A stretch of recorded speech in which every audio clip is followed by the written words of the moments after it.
What if the line between man and beast was never as solid as we believed? Not a myth, not a legend whispered to frighten children, but a thought, quiet, invasive, impossible to dismiss. Imagine waking one morning and feeling it, not in your mind alone, but in your bones. A restlessness beneath your skin, a hunger that no bread could satisfy, a tension in your limbs, as though they were not shaped for stillness. You look at your hands, and they seem wrong, too soft, too human, and somewhere deep within you, something waits, something patient, something ancient, not asking, not pleading, but reminding that you were never meant to remain as you are. But here is the question. When does belief become reality? When does fear become transformation? And if a man truly believes he is something else, does the world begin to see it too?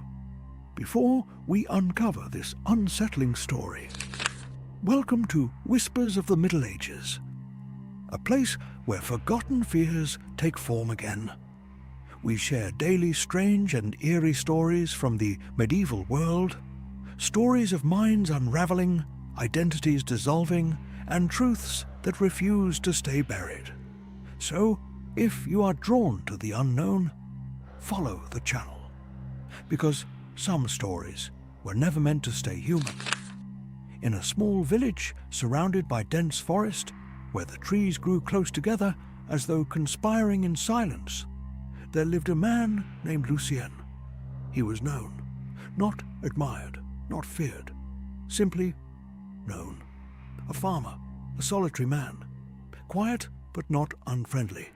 He worked the land, spoke when spoken to, and returned each evening to a modest home at the edge of the village. Nothing about him invited suspicion. Nothing about him suggested change. Until slowly, something did. It began not with a vision, but a sensation, a discomfort, subtle at first. Lucien found himself restless at night, unable to remain still. The bed felt wrong, too soft, too confined. He would rise, walk, pause at the window, and listen, not to the wind, not to the distant sound of the village, but to something deeper, something carried through the trees, a sound he could not name, but somehow understood. Days passed, then weeks. Lucien began to change. Food lost its meaning. Bread tasted dull, water empty. Instead, there came a craving, sharp, persistent. He could not explain it, only feel it, a pull towards something raw, untamed, and though he resisted at first, the feeling did not leave. It waited. The villagers noticed, not at once, but gradually. Lucien's gaze lingered too long. His movements became measured, not slow, not hesitant, but deliberate, as though he were observing everything, not as a man would, but as something else. Children avoided him, dogs refused to come near, and in quiet moments there were those who swore his eyes reflected light that was not there. Lucien no longer slept. Instead, he walked beyond the village into the forest, where the air felt different, heavier, alive. There, among the trees, he felt something shift, not physically, not visibly, but undeniably. He belonged. The idea came slowly, not as a sudden realization, but as a certainty that had always been there. He was not becoming something else.